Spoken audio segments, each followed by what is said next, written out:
ज्याला मराठीमध्ये आधुनिक आवर्त सारणी म्हणतात। आपण याच्या अगोदर डोबेरायनस स्ट्राइड्स, डोबेरायनची चित्रिक, न्यूलँड्सचे अष्टक, ऑक्टोज ऑफ न्यूलँड्स, त्यानंतर the period table of Mendeleev the period table, असे वेगवेगळ्या मूलद्रव्यांच्या वर्गीकरणाच्या पद्धती बघितल्या। त्याच्यामध्ये एकच उद्देश होता सगळ्यांचा की how to study the available elements in detailed way. आपण कशा प्रकारे वेगवेगळ्या प्रकारचे मुली त्यांनी काही वर्गीकरणाच्या पद्धती अवलंबल्या होत्या। त्यामध्ये सगळ्यांमध्ये जो महत्त्वाचा गुणधर्म होता तो ॲटॉमिक मास नंबर होता। पण जो मॉडर्न पिरियडिक लॉ आहे, मॉडर्न पिरियडिक टेबल आहे, तो जो आहे तो काम करतो Z। Z म्हणजे काय? ॲटॉमिक नंबर वर काम करतो। World did not know anything about the interior of the atom when Mendeleev put forth the periodic table. मेंडेलिव्हनं जो पिरियडिक टेबल दिला होता तो अशा काळात दिला होता की त्या काळामध्ये अणूची संरचना, अणूचं अंतरंग माहित नव्हतं, म्हणजे इनसाइड द एटम काय आहे ते माहित नव्हतं। त्या काळात दिला होता। After the discovery of electron, scientist started exploring the relation between the electron number and atom and the atomic number.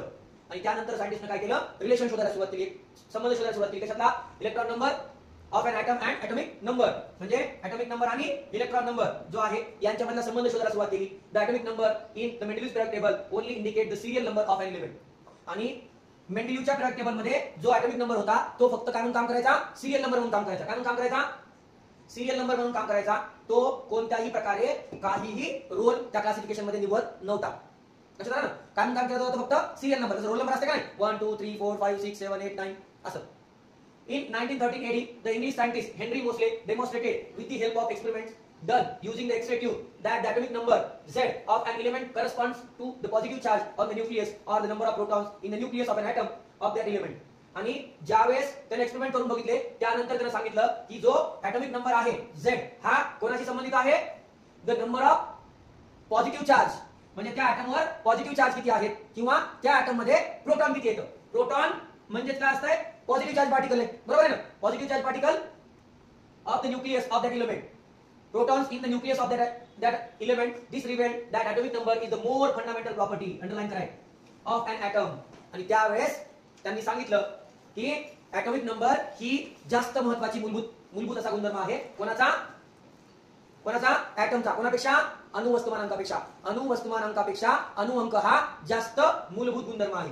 Accordingly, the statement of the modern periodic law was stated as follows. आणि त्यानुसार modern periodic law जो आहे तो काय सांगतो बघा? Properties of elements are the periodic function of their atomic number.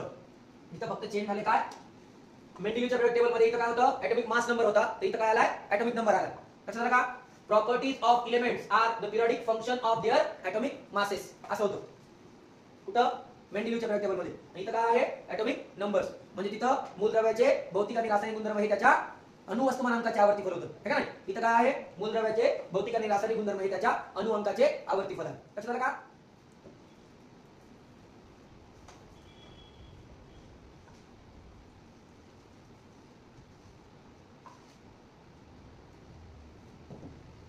The classification of elements resulting from an arrangement of an element in increasing order of their atomic masses in the modern periodic table. लक्षात ठेवा, classification of elements resulting in arrangement of elements in increasing order of atomic number. लक्षात ठेवा, Z equal to P equal to E हे आपण शिकलेले आहे। म्हणजे अणुअंक हा काय असतो?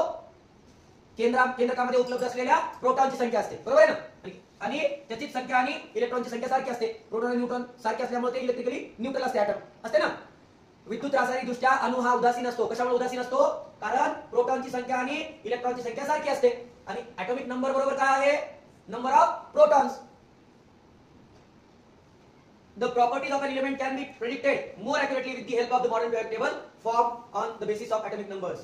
आणि कोणत्याही मूलद्रव्याचे गुणधर्म हे या मॉडर्न पिरियडिक टेबलच्या आधारे आपण आणखी चांगल्या प्रकारे समजून घेऊ शकतो। जो कशावर आधारित आहे? ॲटॉमिक मास नंबरवर आधारित आहे। The modern periodic table is also called the long form of periodic table. Underline करा। मॉडर्न पिरियडिक टेबलला काय म्हणतात? Long form of periodic table, एक विस्तृत स्वरूप म्हणतात त्याचं। कशाचा? Periodic टेबलचं। In the modern periodic table, the elements are arranged in accordance with their atomic number. Underline करा हे। कशाने अरेंज केलेले आहे ते? Atomic नंबरनं। As a result, most of the drawbacks of Mendeleev's periodic table appear to be removed. काय मान्य केल्यामुळे याच्यातले खूप सारे जे ड्रॉबॅक होते निघून गेले. पहिला ड्रॉबॅक कोणता होता? कोबाल्ट आणि निकेलचा. तर इथं बघा कोबाल्टचा अनुवंक किती आहे? 27. निकेलचा किती आहे? 28. काय प्रॉब्लेम आहे का इथं? ते पण निघून गेला. त्यानंतर प्रत्येकाचा जे समस्थानिक होते आयसोटोप त्यांचे अणुवस्तुमानांक वेगवेगळे होते पण अणुअंक एकच आहे. म्हणून कार्बन बघा C6 13 C6 14 C6 15 एकाच जागी आहे का? क्लोरीन 17 35 क्लोरीन 17 37 एकाच जागी आहे. कारण ही मांडणी कशानुसार आहे? व्यक्तीच्या वजनानुसार त्याला प्लॉट दिलेत का? नाही, त्याच्या आधार नंबर नुसार दिले. आणि आधार नंबर प्रत्येकाचा वेगवेगळा आहे. सारखा आहे का? नाही. As a result, however, the ambiguity about the position of hydrogen is not removed even in the modern periodic table. आणि जसं त्या मेंडलीवच्या आवर्तसारणीमध्ये सारूशकता होती किंवा निश्चितता नव्हती, अनिश्चितता होती. कशाच्या बाबतीत? The position of hydrogen same याही पिरियड टेबल मध्ये आताही हायड्रोजनला फिक्स जागा दिलेली नाही. कारण तो घन क्रमांक 1 इथंही जागा मागायला आहे आणि घन क्रमांक किती? 17 इथंही जागा मागायला आहे. दोन्हीकडे त्याला प्लॉट पाहिजे, दोन्हीकडे प्लॉट देणं शक्य नाही. लक्षात आलं का?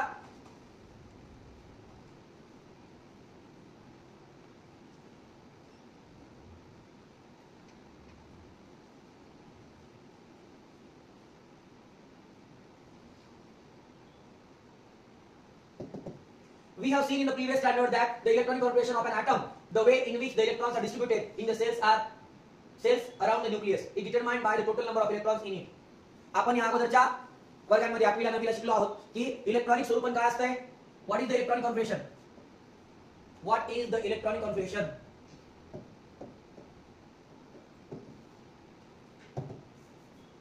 What is the electronic configuration of sodium? Electronic configuration काय आहे सोडियमचं? इलेक्ट्रॉनिक स्वरूपन काय आहे? सोडियमचं इलेक्ट्रॉनिक स्वरूपन काय आहे? किती आहे? 2 8 1. हे काय आहे? इलेक्ट्रॉनिक स्वरूपन आहे. म्हणजे how electrons are distributed in the shells. बरोबर आहे ना? म्हणजे सेल्स मध्ये कशा प्रकारे इलेक्ट्रॉन्स हे वितरित केलेले आहेत. सोडियम मध्ये इलेक्ट्रॉन किती येतं? 11. पहिल्या सेलची कॅपॅसिटी किती आहे? 2. दुसऱ्या सेलची किती आहे? 8. तिसऱ्या सेलची किती आहे? 1. सकाळी सकाळी बदाम खायला सुरुवात कर. 10वी आहे बापू. हा कसं येत होतं का नाही तुला? तर तुम्ही सांगू दिलं मला येत होतं का नाही?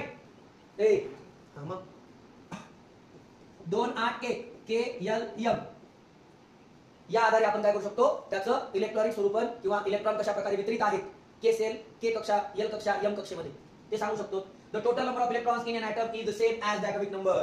टोटल नंबर ऑफ इलेक्ट्रॉन्स जेवढे आहेत तेवढाच काय असेल त्याचा ॲटॉमिक नंबर असेल. E = Z असेल ना? The relation between the atomic number of an element and its electronic configuration is clearly seen in the modern periodic table. Underline करा. atomic number आणि इलेक्ट्रॉनिक कॉन्फिगरेशन यांच्यामधलं रिलेशन तुम्हाला सरळ सरळ दिसून येईल.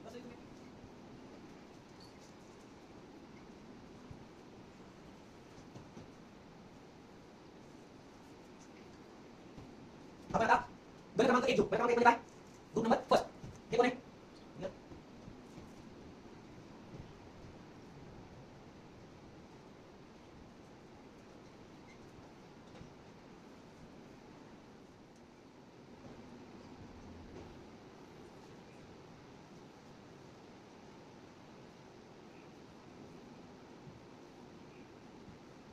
सांगा याच्यामध्ये काय साम्य आहे? कलर सारखा आहे दोन्ही. सांगा पटकन.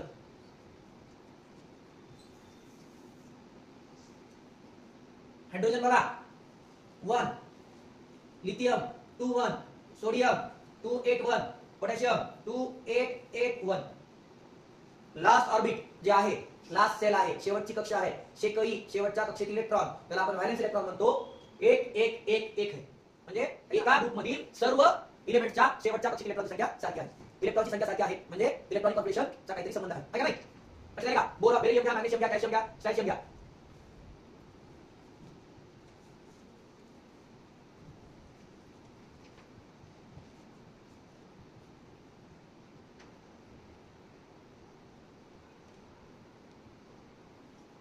बघा काय 2 शेवटच्या कक्षेतील इलेक्ट्रॉन बघा किती येतं? 2 2 2 2 ऐका. असं ज्यावेळेस त्यानं व्यवस्थित आणि प्रॉपर चार्जचे गुणधर्म एकाच बरोबर गणामध्ये बसले आणि त्याच्यामध्ये फक्त काय होतं? ग्रॅज्युअली इन्क्रीज होत जातात गुणधर्म. म्हणजे याच्यात जर 2 कक्षा असतात, त्याच्यात 3 कक्षा आहेत, त्याच्यात 4 कक्षा आहेत, त्याच्यात 5 कक्षा आहेत, त्याच्यात 6 कक्षा आहेत, त्याच्यात 7 कक्षा आहेत. म्हणजे जेवढा त्याचा काय असेल पिरियड नंबर असेल तेवढे त्याच्यामध्ये कक्षा आहेत. कोणती पण कक्षा घ्या तुम्ही. पोटॅशियम घ्या, किती नंबर आहे? 1 2 3 4, 4 कक्षा असणार. 4 सेल असणार बघा. कुठे पोटॅशियम? सॉरी पोटॅशियम, कॅल्शियम घ्या बघा. कॅल्शियम मध्ये 1 2 3 4 आहे का? आहे का नाही?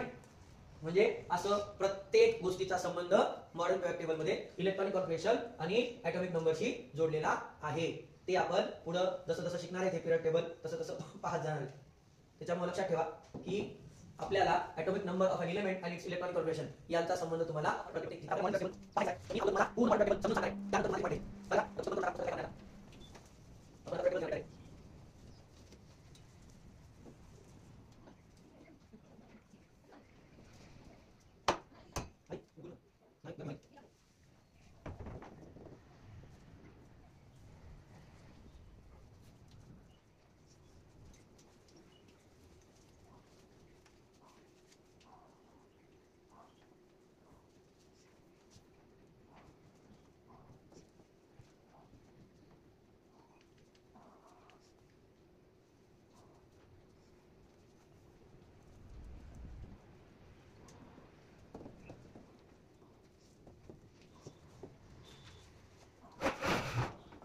मॉडर्न टेबल त्याला आपण सांगतो